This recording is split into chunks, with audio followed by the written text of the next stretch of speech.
Pour l'aire d'un parallélogramme, beaucoup d'élèves veulent multiplier deux côtés. Pourtant, il faut utiliser la base et la hauteur correspondantes.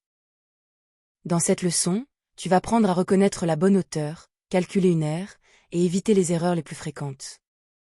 La règle est simple, l'aire d'un parallélogramme est égale à la longueur de la base multipliée par la hauteur associée. Attention, la hauteur n'est pas un côté penché.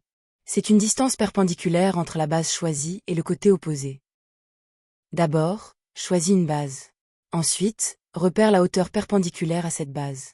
Enfin, multiplie base et hauteur avec la même unité.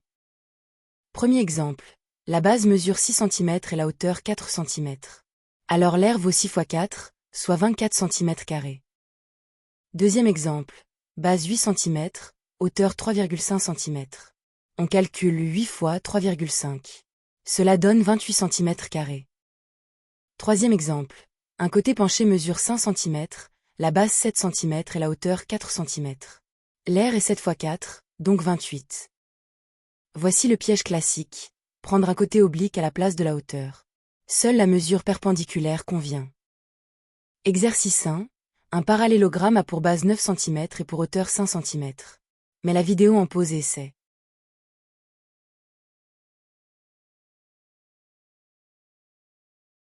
Réponse, on applique la formule. 9 fois 5 égale 45. L'aire du parallélogramme est donc 45 cm². Exercice 2, la base mesure 12 mètres et la hauteur 2,5 mètres. Mais la vidéo en pause et essai.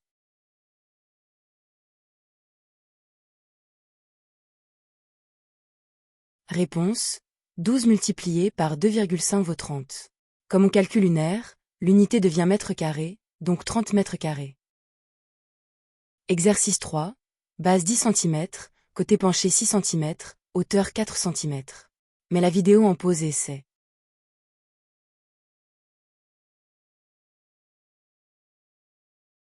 Réponse, il ne faut pas utiliser le côté de 6 cm.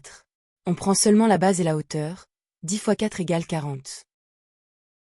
À retenir, R égale base fois hauteur, la hauteur est perpendiculaire, le côté penché ne sert pas toujours, et l'unité est carré.